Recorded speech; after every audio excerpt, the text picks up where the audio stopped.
Good morning all of you. આજે આપણે ભણીશું વિષય સામાજિક વિજ્ઞાન, ચેપ્ટર નંબર 14, જેનું નામ છે ભારત સ્થાન, ભૂસ્તરીય રચના અને ભૂપૃષ્ઠ 2, એટલે કે ભારતનું સ્થાન, ભૂસ્તરીય એટલે ભૂમિના સ્તરની રચના અને ભૂપૃષ્ઠ 2 એની આગળ આપણે સમજૂતી મેળવીશું. એટલે કે આપણે એમાં ભૂપૃષ્ઠના વૈવિધ્યના આધારે ભારતને પ્રાકૃતિક વિભાગમાં 5 વિભાગોમાં વહેંચવામાં આવ્યું હતું. એના વિશે આગળ થોડીક આપણે સમજૂતી મેળવી ગયા છે. જેમ કે ઉત્તરનો પર્વતીય પ્રદેશ, ઉત્તરનો વિશાળ મેદાની પ્રદેશ, દ્વિકલ્પીય ઉચ્ચ પ્રદેશ, તટીય મેદાનો એટલે કે દરિયા કિનારાના મેદાની પ્રદેશો, દ્વીપ સમૂહો, એ 5 વિભાગોની આપણે ચર્ચા આગળ કરી ગયા છીએ. તો હવે આગળ આપણે સમજ મેળવીશું. હવે સમજ મેળવીશું ખડક વિશેની. એક કે તેથી વધુ ખનિજોના બનેલા સંગઠિત પદાર્થને ખડક તરીકે ઓળખવામાં આવે છે. મિત્રો, ખડક કોને કહેવામાં આવે છે? તો એક કે તેથી વધુ જે ખનિજોના બનેલા એવા સંગઠિત પદાર્થ છે એને ખડક તરીકે ઓળખવામાં આવે છે. ખડકો નક્કર હોઈ શકે અને મૃદુ પણ હોઈ શકે. એટલે ખડક આપણે કહીએ કે નક્કર, કામ વગરના, અને જે ખડકો કામ આવતા હોય એવા પણ હોઈ શકે છે. છિદ્રાળુ અને અછિદ્રાળુ, જે છિદ્રવાળા હોય છે અને છિદ્ર વગરના પણ હોય છે. તથા એ ખડકો વજનમાં ભારે હોય છે અને ખડકો હલકા પણ હોઈ શકે છે. વિવિધ પ્રક્રિયાઓના કારણે જુદા જુદા પ્રકારના ખડકોનું નિર્માણ પણ થાય છે. હવે નિર્માણ પ્રક્રિયાને આધારે ખડકોના 3 એવા વિભાગો પડે છે. એટલે કે ખડકો 3 વિભાગમાં ડિવાઈડ કરવામાં આવ્યા છે. જેમ કે પહેલું છે આગ્નેય ખડકો, બીજું છે પ્રસ્તર અથવા તો નિક્ષિપ્ત ખડકો, અને ત્રીજું છે રૂપાંતરિત ખડકો. તો આપણે જોઈએ ખડકો. આગ્નેય ખડકો, એમાં 2 પેટા પ્રકાર પડે છે. એમાં આંતરિક અને બાહ્ય. હવે બાહ્યમાં એક પડે છે જ્વાળામુખી આગ્નેય ખડકો, અને આંતરિકમાં 2 પડે છે, અંતસ્થ અને મધ્યસ્થ. પછી પ્રસ્તર ખડકો, એમાં પેટા વિભાગો 3 પડે છે: ખડક પદાર્થ નિર્મિત, રાસાયણિક પદાર્થ નિર્મિત અને સેન્દ્રિય પદાર્થ નિર્મિત. હવે ખડક પદાર્થ નિર્મિત એમાં વળી 3 પેટા પ્રકારો પડે છે: રેતીના ખડકો, માટીના ખડકો અને કાગ્લોમરેટ. સેન્દ્રિય પદાર્થમાં 2 પેટા પ્રકાર પડે છે: ચૂના ખડક અને કાર્બન યુક્ત. હવે જોઈએ રૂપાંતરિત. એમાં પેટા પ્રકાર 2 પડે છે, એટલે કે તેના 2 વિભાગો પડે છે: સ્થાનિક રૂપાંતરિત અને પ્રાદેશિક રૂપાંતરિત. તો આ ખડકો એટલે કે એની ડીપલી રીતે આગળ આપણે સમજ મેળવીએ. ખડકનું પહેલો પ્રકાર આપણે કહીએ કે આગ્નેય ખડકો. તો આ ખડકોની રચનામાં પૃથ્વીના પેટાળમાં રહેલી પ્રચંડ ગરમી કારણભૂત છે. હવે આ ખડકોની જ્યારે રચના છે એ રચનામાં પૃથ્વીના પેટાળમાં એટલે કે નીચેના એ પૃથ્વીના પેટાળમાં સાવ છેલ્લે નીચે જમીનના પેટાળ છે એમાં રહેલી જે પ્રચંડ અતિશય ગરમી છે એનું કારણભૂત છે આગ્નેય ખડક. ભૂગર્ભમાં એટલે ભૂમિના ગર્ભમાં પેટમાં જમીન એટલે કે ગરમીના આ પ્રચંડ પ્રમાણને લીધે પૃથ્વીનું પેટાળ છે એ હંમેશા ધીકતું રહે છે. આથી અહીં રહેલા પદાર્થો છે એ અર્ધ પ્રવાહી સ્થિતિમાં હોય છે. હવે અહીં રહેલા એટલે ક્યાં પેટાળમાં રહેલા જે પદાર્થો હોય એ અર્ધ પ્રવાહી એટલે અડધા પ્રવાહી ક્ષેત્રની સ્થિતિમાં હોય છે. તે પદાર્થોને મેઘમા તરીકે ઓળખવામાં આવે છે. હવે આપણે કહીએ કે પૃથ્વીના પેટાળમાં પ્રચંડ ગરમી હોય છે. હવે એ પદાર્થો અર્ધ પ્રવાહી સ્થિતિમાં હોય છે. હવે એ અર્ધ પ્રવાહી સ્થિતિમાં જે હોય છે ખડકો, તો એ પદાર્થો આપણે કહીએ તો એ પદાર્થોને મેઘમા તરીકે ઓળખવામાં આવે છે. સમયના અંતરે આ મેઘમા છે એ ઠંડો પડે ત્યારે તેના ખડકો રચાય છે. હવે એ મેઘમા ઠંડો પડે છે, હવે ત્યારે તેને ખડકો તરીકે તેની રચના થાય છે. આ ખડકો છે એ ગરમીની અસરથી બને છે. એટલે કે આપણે કહીએ કે પૃથ્વીના પેટાળમાં બહુ જ તાપ હોય, સજ ગરમી હોય, એટલે આ ખડકો છે એ ગરમીની અસરથી બને છે. તેથી તેમને આગને કે અગ્નિકૃત ખડકો કહેવામાં આવે છે. એટલે તેમને તાપ મળે છે, અગ્નિ મળે છે, એટલે એને આગને કે અગ્નિકૃત એવા ખડકો કહેવામાં આવે છે. પૃથ્વીના ભૂસ્તરીય એટલે કે પૃથ્વીના ભૂમિના સ્તરમાં એના નિર્માણમાં આવા ખડકો સર્વપ્રથમ નિર્માણ પામ્યા. એટલે સૌપ્રથમ આપણે કહીએ કે એ ખડકો નું નિર્માણ થયું. તેથી તેમને પ્રાથમિક અથવા આદ્ય ખડકો પણ કહે છે. હવે સર્વપ્રથમ એ પૃથ્વીના ભૂમિના સ્તરમાં નિર્માણ પામ્યા એટલે આપણે કહીએ કે પ્રથમ વખત, એટલે તેને પ્રાથમિક ખડકો પણ કહેવામાં આવે છે. ભારતમાં રાજસ્થાન, મધ્યપ્રદેશ અને દક્ષિણ દ્વીપકલ્પમાં ઘણા સ્થળે આવા ખડકો રચાણા છે. આગ્નેય ખડકો સૌથી વધુ નક્કર હોય છે. ગ્રેનાઇટ એ અંતસ્થ પ્રકારના ખડકનું જાણીતું દ્રષ્ટાંત છે. આપણે કહીએ કે ગ્રેનાઇટ એ અંતસ્થ પ્રકારના ખડકનું એવું જાણીતું દ્રષ્ટાંત છે. બેસાલ્ટ પણ આ પ્રકારના ખડકો છે. હવે ખડકોના પ્રકાર છે બેસાલ્ટ, ગ્રેનાઇટ, એ બધા ખડકો છે જે જાણીતા છે. હવે જોઈએ પ્રસ્તર ખડકો કોને કહેવાય. તો પાણી તથા અન્ય બળોથી એટલે કે અન્ય કોઈ તાકાતથી સંયુક્ત અસરથી આગને ખડકો તૂટે છે. આપણે કહીએ કે પાણી તથા અન્ય કોઈ એમને તાકાત મળતી હોય એના સંયુક્ત અસરથી સાથે જે અસર એમને લાગે છે એનાથી આગને ખડકો તૂટી જાય છે. હવે આવા તૂટેલા ખડક છે એ પદાર્થોનું જળમાં એટલે કે પાણીમાં નિક્ષેપણ થતું રહે છે અને તેમના સ્તર છે એ રચાય છે.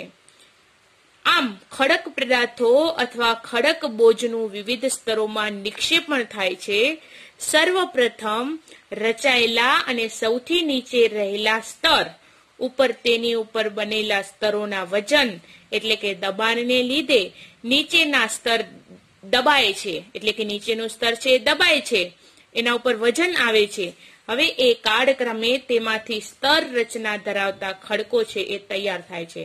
મિત્રો, પ્રસ્તર ખડક આપણે કહીએ કે કોઈ ખડકો હોય તો પદાર્થોનું જળમાં નિક્ષેપણ થાય છે. હવે એનું સ્તરની રચના થાય છે. નીચેનું સ્તર હોય એ પૃથ્વીના પેટાળમાં. હવે ખડકો છે એને વિવિધ સ્તરોમાં નિક્ષેપણ થાય છે, આથી તે રચાય છે. હવે સૌથી નીચેનું જે સ્તર છે એના ઉપર વજન આવે છે. હવે વજનના કારણે એનો સ્તરની રચના છે એ ખડકો તૈયાર કરે છે. આવા ખડકોને શું કહેવામાં આવે છે? પ્રસ્તર ખડકો કહેવામાં આવે છે. જેના ઉદાહરણમાં ચિરોડી એટલે કે જીપ્સમ, આપણે કહીએ ને કે એ દબાણમાં એટલે વજન આવે છે એના કારણે ગરમીથી ચિરોડી એટલે જીપ્સમ, ચૂના ખડક એટલે ચૂનાના એવા ખડકો, અને કોલસો છે એ પ્રસ્તર ખડકો છે. કોલસો આપણે કહીએ ને કે કોલસો, ચૂનાના ખડક અને ચિરોડી એટલે કે જીપ્સમ છે એ એના દ્વારા આપણે કહીએ કે એ સ્તરોમાં વજન દબાણ આવે છે, આથી એવી વસ્તુઓ છે એ બને છે. બિહાર અને ઝારખંડ વગેરે રાજ્યોમાંથી કોલસો અને ચિરોડી એટલે કે જીપ્સમ મળે છે. મિત્રો, બિહાર અને ઝારખંડ એવા રાજ્યો છે એ રાજ્યોમાંથી કોલસો અને જીપ્સમ મળે છે. હવે જોઈએ 3 રૂપાંતરિત ખડકો. કેટલીક વિશિષ્ટ પરિસ્થિતિમાં મૂળ ખડકોનું સ્વરૂપ, બંધારણ અને ગુણધર્મો છે એ રૂપાંતરિત થઈ અને શું કરે છે? એ થઈ જાય છે. હકીકતમાં ઊંચું તાપમાન અને ખડક સ્તરોનું વધુ એવું દબાણ આ બે મુખ્ય પરિબળો છે. એ પરિબળોની સંયુક્ત અસરને લીધે આગને અને પ્રસ્તર ખડકો તદ્દન નવું સ્વરૂપ ધારણ કરી લે છે. આ રીતે નવા રચાતા ખડકોને રૂપાંતરિત ખડકો કહેવામાં આવે છે. આપણે કહીએ કે સંયુક્ત અસરને લીધે આગને અને પ્રસ્તર એવા ખડકો તદ્દન સ્વરૂપમાં ધારણ કરે છે. હવે આની નવી રચના કરવામાં આવે એ નવી રચના નવા રચાતા ખડકો છે એને રૂપાંતરિત ખડકો કહેવામાં આવે છે. રાજસ્થાનમાંથી મળી આવતા આરસ પહાણ એટલે કે માર્બલ અને ક્વાર્ટઝાઇટ એ તેમના ઉત્તર ઉદાહરણ છે. એટલે રાજસ્થાનમાંથી જે મળી આવે છે આરસ પહાણ એટલે કે માર્બલ અને ક્વાર્ટઝાઇટ એ તેના ઉત્તર ઉદાહરણ છે, એટલે કે રૂપાંતરિત ખડકો છે. હવે આગળ આપણે સમજૂતી મેળવીશું ખનિજોની. તો મિત્રો, સૌ તમે જાણો છો ખનિજોમાં કઈ બાબતોનો સમાવેશ થાય? તો ખનિજો તરીકે આપણે જોઈએ આગળ. ખનિજોમાં આપણે કહીએ તો પેટ્રોલ, ડીઝલ, કોલસો, કુદરતી વાયુ એ બધા આપણે કહીએ કે એ ખનિજો છે. કુદરતી કાર્બનિક કે અકાર્બનિક ક્રિયાથી તૈયાર થતા અમુક ચોક્કસ રાસાયણિક બંધારણ ધરાવતા પદાર્થોને ખનિજ તરીકે ઓળખવામાં આવે છે. ખનિજ કોને કહેવામાં આવે છે? તો કુદરતી રીતે આપણે કહીએ કે કાર્બનિક કે અકાર્બનિક ક્રિયાથી તૈયાર થાય એવો તૈયાર થતો અમુક ચોક્કસ જે રાસાયણિક બંધારણ ધરાવતા પદાર્થો છે એ પદાર્થોને ખનિજ તરીકે ઓળખવામાં આવે છે. ખનિજો છે એ પૃથ્વીની સપાટી કે પેટાળમાંથી, એટલે કે એ પૃથ્વીની આપણે સપાટી કહીએ અને એ પૃથ્વીની અંદરના પેટાળમાંથી ઘન, પ્રવાહી અને વાયુ સ્વરૂપે મળે છે. ખનિજો શેના દ્વારા મળે છે? તો પૃથ્વીની સપાટી કે પેટાળમાંથી ઘન, પ્રવાહી અને વાયુ સ્વરૂપે ખનિજો આપણને મળે છે. ખનિજો છે એ પૃથ્વીની સપાટીની ભૂસ્તરીય, એટલે કે આપણે કહીએ કે ભૂમિના સ્તરની રચના પર આધાર રાખે છે. ખનિજો પૃથ્વીની સપાટીની જે ભૂમિની એટલે કે જમીનના સ્તરની રચના છે એના ઉપર આધાર રાખે છે. લોખંડ, તાંબુ, જસત, સોનું, ચાંદી વગેરે ખનિજો એ આગ્નેય ખડકોમાંથી મળે છે. આપણે કહીએ ને કે એ લોખંડ છે, તાંબુ છે, જસત છે, સોનું છે, ચાંદી છે, એવા ખનિજો એ બધા છે એ આગ્નેય ખડકોમાંથી મળે છે આપણને. કોલસો, ખનિજ તેલ અને કુદરતી વાયુ વગેરે છે એ આપણને પ્રસ્તર ખડકોમાંથી પ્રાપ્ત થાય છે. જ્યારે સ્લેટ, આરસપહાણ, હીરા વગેરે એ રૂપાંતરિત ખડકોમાંથી મળે છે. હવે મિત્રો, એવું કહેવામાં આવે કે આપણે કહીએ કે આગ્નેય ખડકોમાં કયા બાબતોનો સમાવેશ થાય? તો આપણે કહીએ કે લોખંડ, તાંબુ, જસત, સોનું, ચાંદી વગેરે એ આગ્નેય ખડકોમાંથી મળે છે. પછી કોલસો, ખનિજ તેલ, કુદરતી વાયુ એ પ્રસ્તર ખડકોમાંથી પ્રાપ્ત થાય છે. જ્યારે સ્લેટ, આરસપહાણ, હીરા એ રૂપાંતરિત ખડકોમાંથી આપણને મળે છે. હવે જોઈએ ખનિજોનું વર્ગીકરણ. આપણા એવા રોજિંદા રોજબરોજના વ્યવહારમાં લગભગ 200 જેટલા ખનિજોનો ઉપયોગ છે એ સીધી રીતે અને આડકતરી રીતે થાય છે. કેટલા ખનિજો? આપણે કહીએ કે રોજિંદા વ્યવહારમાં 200 જેટલા ખનિજોનો ઉપયોગ થાય છે સીધી રીતે અને આડકતરી રીતે. ખનિજોનું સર્વસામાન્ય વર્ગીકરણ એ શક્ય નથી. તેમનું સામાન્ય વર્ગીકરણ છે એ નીચે પ્રમાણે આપણે કરી શકીએ છીએ. પેલું છે ધાતુમય ખનિજો. તો ધાતુમય ખનિજો એટલે ધાત્વિક ખનિજો. એમાં 4 ભાગમાં ડિવાઈડ છે. ધાતુમય ખનિજોમાં 4 બાબતોનો સમાવેશ થાય છે. કિંમતી ધાતુમય ખનિજો, હલકી ધાતુમય ખનિજો, સામાન્ય ઉપયોગમાં લેવાતા ખનિજો અને ચોથું છે મિશ્ર ધાતુ રૂપે વપરાતા ખનિજો. તો સૌ પ્રથમ આપણે ધાતુમય ખનિજમાં કિંમતી ધાતુમય ખનિજો એમાં કોનો સમાવેશ થાય છે એ જોઈએ. તો કિંમતી ધાતુમય ખનિજો તરીકે સોનું, ચાંદી અને પ્લેટિનમ આ 3 બાબતોનો સમાવેશ થાય છે. હલકી ધાતુમય ખનિજો કોને કહેવાય? એટલે કઈ કઈ બાબતો આવે એમાં?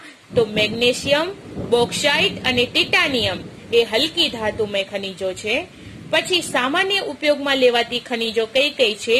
તો આપણે સામાન્ય ઉપયોગમાં લઈએ છીએ લોખંડ, તાંબુ, સીસુ, જસત, કલાઈ અને નિકલ એ સામાન્ય રીતે ઉપયોગમાં લેવાતી ખનિજો છે.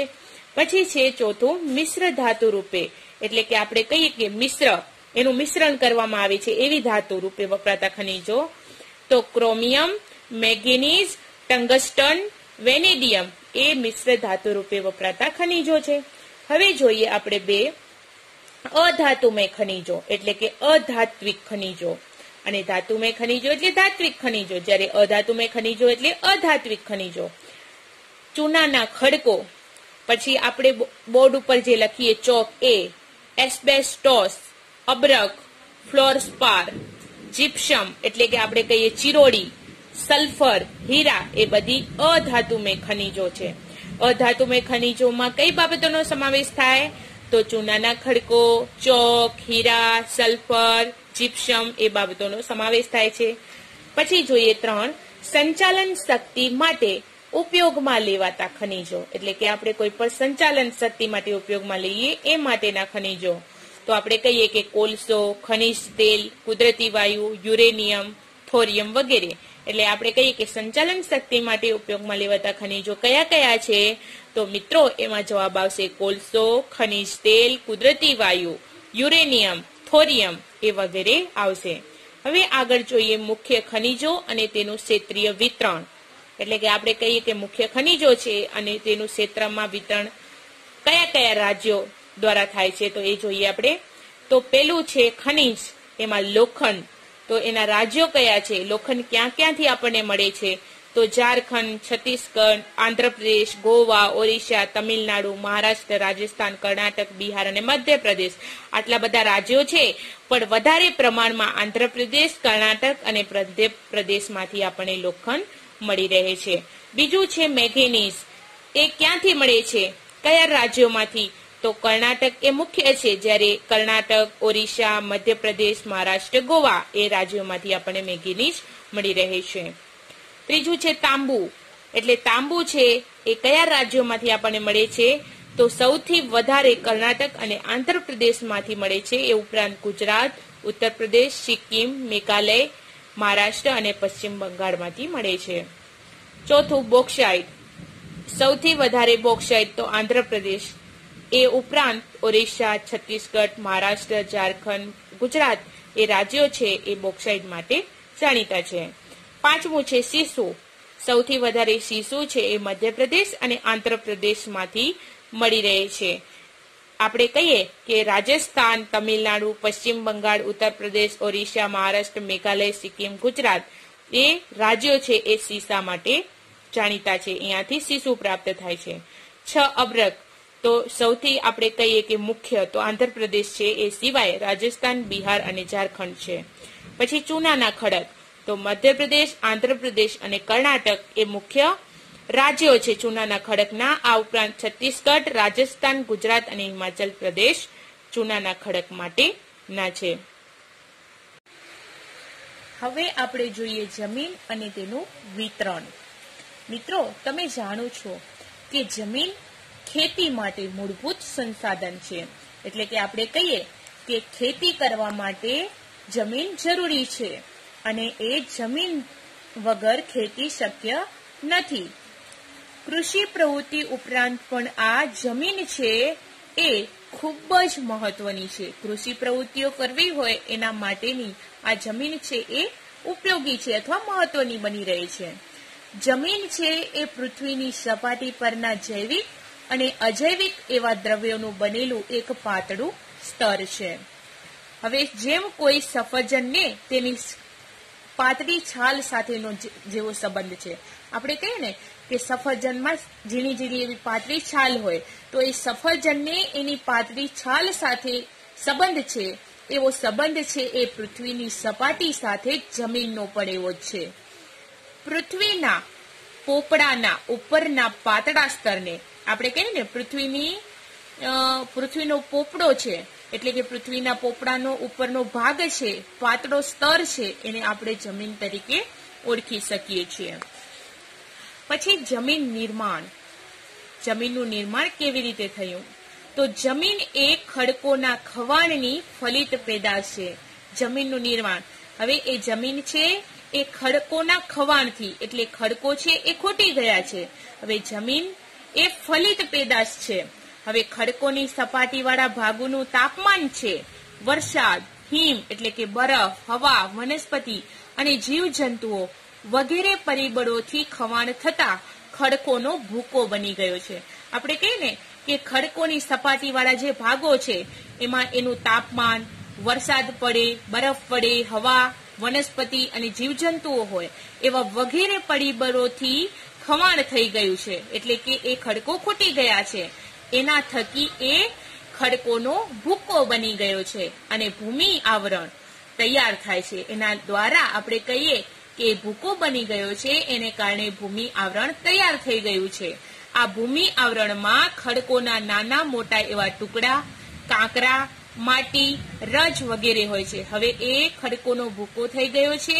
હવે એ ભૂમિ એટલે કે જમીન આવરણ તૈયાર થઈ ગયું છે અને એવા ભૂમિ આવરણમાં જે ખડકોના એવા નાના મોટા ટુકડા છે, કાંકરા છે, માટી છે, રજ છે, એ વગેરે હોય છે, જે રેગેટ આપણે કહીએ કે રેગોલિથ તરીકે ઓળખવામાં આવે છે. હવે એ બધો આપણે ચર્ચા કરી, એ બધી બાબતો નાના મોટા એવા ખડકોના ટુકડા, કાંકરા, માટી, રજ એ આપણે કહીએ કે રેગોલિથ તરીકે ઓળખવામાં આવે છે એ વસ્તુને, જેમાં કેવળ ખનિજ દ્રવ્યો હોય છે. એટલે કે આપણે કહીએ કે એમાં ખાલી ખનિજ દ્રવ્યો જ હોય છે.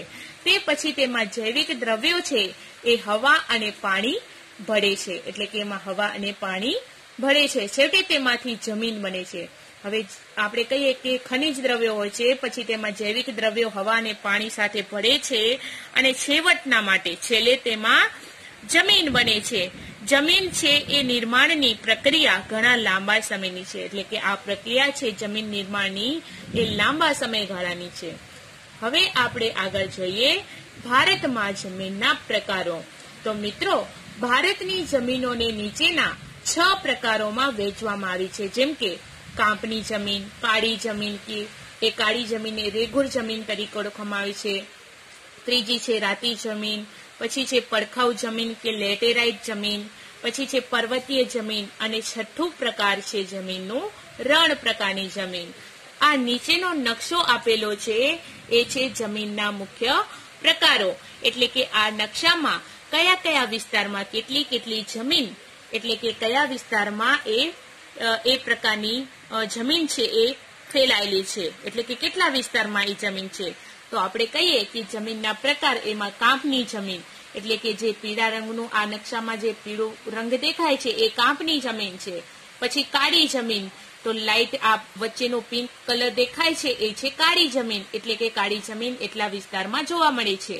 પછી આ દેખાય છે ઓરેન્જ કલર જેવી, તો એ રાતી જમીન છે. આપણે કહીએ ને રાતી, તો આ જે લાલ કલર જેવું દેખાય છે એ આપણે કહીએ કે એ કઈ જમીન છે, તો એ રાતી જમીન છે. એટલે રાતી જમીન એટલા વિસ્તારમાં ફેલાયેલી છે.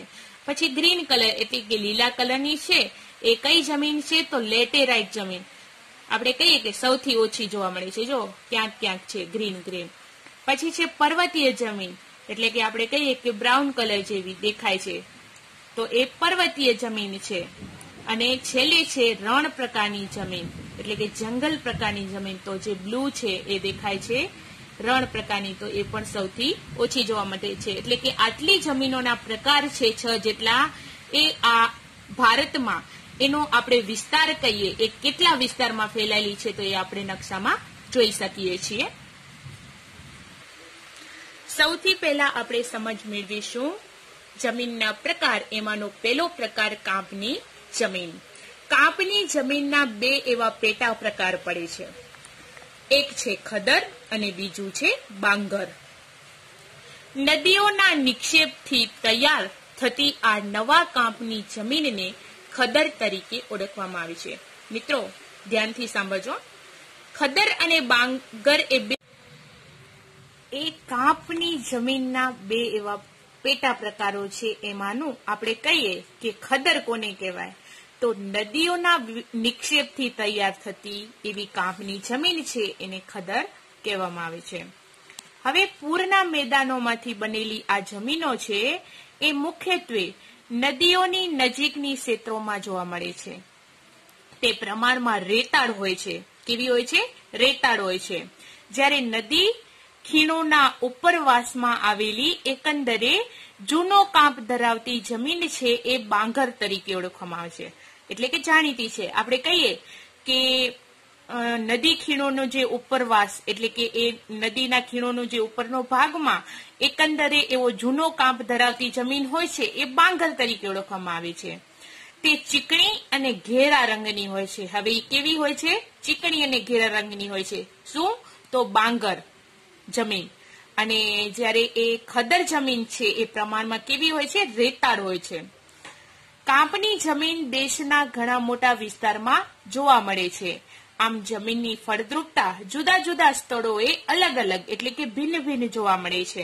પરંતુ સામાન્ય રીતે આ જમીન છે એ ઘણી જ ઉપજાઉ હોય છે. એટલે કે એમાંથી ઉત્પાદન ઘણું થાય છે, એની ઉપજ છે એ ઘણી થાય છે. પંજાબ, ઉત્તર પ્રદેશ, બિહાર, પશ્ચિમ બંગાળ વગેરે રાજ્યોમાં આ પ્રકારની જમીન આવેલી છે, એટલે કાંપની જમીન. ક્યાં ક્યાં આવેલી છે? પંજાબમાં, ઉત્તર પ્રદેશમાં, બિહારમાં, પશ્ચિમ બંગાળ એવા રાજ્યોમાં કાંપની જમીન આવેલી હોય છે. હવે જોઈએ કાળી જમીન. આ જમીન મુખ્યત્વે મહારાષ્ટ્ર, પશ્ચિમની મધ્યપ્રદેશ, ગુજરાત, કર્ણાટક, આંધ્રપ્રદેશ, તેલંગાણા અને તમિલનાડુમાં જોવા મળે છે. હવે આ કાળી જમીન કયા કયા રાજ્યોમાં જોવા મળે છે? તો ગુજરાતમાં, મહારાષ્ટ્રમાં, કર્ણાટકમાં, આંધ્રપ્રદેશમાં, તેલંગાણા, તમિલનાડુ વગેરે ક્ષેત્રે જોવા મળે છે. કાળી જમીન એ દ્વિકલ્પીય ઉચ્ચ પ્રદેશની મળેલી એવી ભેટ છે, એટલે કે દ્વિકલ્પીય ઉચ્ચ પ્રદેશોમાંથી વધારે પ્રમાણમાં એ મળેલી છે, એટલે કે એ કાળી જમીન એ ઉચ્ચ પ્રદેશની ભેટ છે. આ જમીન છે એ ચીકણી અને કસવાળી હોય છે. ચીકણી હોય છે આ જમીન. તે લાંબા સમય સુધી ભેજ ગ્રહણ કરવાની ક્ષમતા ધરાવે છે, એટલે કે આપણે જ એવું કહીએ કે વરસાદ પડે અને એ જમીન ઉપર જો વરસાદનું પાણી મળી રહે તો લાંબા સમય સુધી એ ભેજવાળી રહે છે, એટલે કે એનામાં ભેજ ગ્રહણ કરવાની, પાણી ચૂસી લેવાની એમનામાં ક્ષમતા હોય છે કાળી જમીનમાં. આ જમીન રૂપાંતરિત ખડકો દ્વારા તૈયાર થયેલી હોય છે. મિત્રો, આ જમીન કાળી જમીન છે એ જે રૂપાંતરિત ખડકો છે એના દ્વારા તૈયાર થયેલી છે અને કપાસના પાક માટે વધુ અનુકૂળ રહે છે. શું? તો કાળી જમીન. તેથી જ તો તે કપાસની કાળી જમીન તરીકે જાણીતી બની ગઈ છે. આ જમીન છે એટલે કાળી જમીન છે એ રેગુરના નામે ઓળખવામાં આવે છે. કયા નામે? રેગુરના નામે. હવે જોઈએ રાતી જમીન. આગ્નેય અને રૂપાંતરિત ખડકો ધરાવતા ક્ષેત્રોમાં રાતી જમીન આવેલી હોય છે. હવે આપણે કહીએ કે આગ્નેય અને રૂપાંતરિત ખડકો ધરાવતા જે ક્ષેત્રો હોય એ ક્ષેત્રોમાં રાતી જમીન આવેલી છે. લોહ તત્વ અને અન્ય એવા સેન્દ્રિય તત્વોને લીધે આ જમીનનો રંગ છે એ રાતો દેખાય છે. કેટલોક એ તત્વોનો એટલે કે લોહ તત્વોનો ભાગ છે અને સેન્દ્રિય તત્વોનો ભાગ એમાં છે, તો એના લીધે આ જમીન કેવી દેખાય છે? લાલ રંગની, એટલે કે રાતા રંગની દેખાય છે. આ જમીન પ્રમાણમાં છિદ્રાળુ હોય છે અને ઉપજાઉ પણ હોય છે, એટલે કે છિદ્રોવાળી હોય છે. ગોવા, તમિલનાડુ, કર્ણાટક, આંધ્રપ્રદેશ, ઓડિશા અને ઝારખંડના કેટલાક એવા ભાગો છે એમાં રાતી જમીન છે એ જોવા મળે છે. હવે જોઈએ ચોથું પ્રકાર, પડખાઉ જમીન કે લેટેરાઇટ જમીન. વધુ વરસાદને કારણે તીવ્ર ધોવાણના પરિણામ સ્વરૂપે પડખાઉ જમીન તૈયાર થાય છે. આપણે કહીએ ને કે વધુ વરસાદ પડે, હવે વધુ વરસાદ પડે એના કારણે તીવ્ર ધોવાણ એટલે એ જમીનનું ધોવાણ થઈ જાય, એના પરિણામ સ્વરૂપે પડખાઉ જમીન તૈયાર થાય છે. એટલે આપણે કહીએ કે એ પડખાઉ ઉપરનું જે સ્તર છે એ જમીનનો ભાગ છે એના ઉપરથી ધોવાણ થઈ જાય છે, એટલે એ પડખાઉ જમીન તરીકે ઓળખવામાં આવે છે. તેને લેટેરાઇટ જમીન પણ કહેવાય છે. વધુ વરસાદને કારણે જમીનના ઉપરના સ્તરમાંથી પોષક તત્વો ધોવાઈ જાય છે. હવે એ ધોવાઈને નીચેના સ્તરમાં ઉતરી જાય છે પોષક તત્વો. જૈવિક દ્રવ્યોનું પ્રમાણ ઓછું હોવાથી આ જમીન ઓછી ફળદ્રુપતા ધરાવે છે. એટલે આપણે કહીએ કે ઓછું થાય, બધું સરસ થાય, કાંઈ પણ ઉત્પાદન, તો આપણે કહીએ કે જમીનમાં કાંઈ પણ વાવીએ તો એની ફળદ્રુપતા ઓછી હોય. અહીં લાલ રેતીના પથ્થરોમાં લોહ અને એલ્યુમિનિયમ તત્વો હોય છે. હવે આપણે કહીએ કે એ લાલ રેતી છે એના પથ્થરોમાં લોહ અને એલ્યુમિનિયમ હોય છે, લોખંડ અને એલ્યુમિનિયમ એવા જેવા તત્વો હોય છે. આ પથ્થરોના ધોવાણથી હવે એ પથ્થરોનું ધોવાણ થાય. હવે અહીંની જમીન છે એ રાતા રંગની હોય છે. કઈ? તો પડખાઉ જમીન. આવી જમીન દખ્ખણના પહાડી પ્રદેશોમાં એટલે કે પહાડોના પ્રદેશોમાં જેમ કે કર્ણાટક, કેરળ, ઓડિશા અને પૂર્વોત્તરના એવા કેટલાક ભાગોમાં પડખાઉ જમીન અથવા તો લેટેરાઇટ જમીન જોવા મળે છે. હવે જોઈએ પર્વતીય જમીન, એટલે કે એ પર્વતો, ડુંગરોની જમીન આપણે કહીએ કે જંગલોને કારણે જૈવિક દ્રવ્યોનું પ્રમાણ વધારે હોય છે. જો કે અલગ અલગ સ્થળો ઉપર તે ભિન્નતા એટલે કે અલગતા પણ ધરાવે છે. શિવાલિક પર્વત શ્રેણીઓ પર આ જમીન ઓછી કસવાળી અને અપરિપક્વ જણાય છે, એટલે કે પાકેલી જણાતી નથી. શિવાલિક પર્વત શ્રેણી એટલે કે આપણે કહીએ કે શિવોની, ભગવાન શંકરની જે પર્વત શ્રેણીઓ હોય છે, મહાદેવ, પણ આ જમીન ઓછી કસવાળી અને अपरिपक्व जे परिपक्व नहीं, पाकी नहीं। आ जमीन रेताળ છે, છિદ્રાળુ છે અને જૈવિક દ્રવ્યોના અભાવવાળી કે એમાં જૈવિક દ્રવ્યોની ખામી હોય છે એ જોવા મળે છે। આવી જમીન દેશના એવા પર્વતીય વિસ્તારોમાં જોવા મળે છે। એટલે કે દેશના એવા પર્વતીય વિસ્તારો હોય, જેમ કે આપણે કહીએ કે પર્વતીય વિસ્તારો કયા હોય, તો હિમાલયની પર્વત શ્રેણી આપણે કહીએ, પછી ઊંચા ઊંચા માઉન્ટ એવરેસ્ટ એવા પર્વતોના વિસ્તારોમાં એવી જમીન પર્વતીય જોવા મળે છે।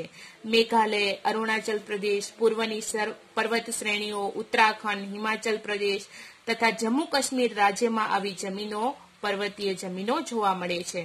હવે જોઈએ છઠ્ઠું પ્રકાર જમીનનો, તો રણ પ્રકારની જમીન।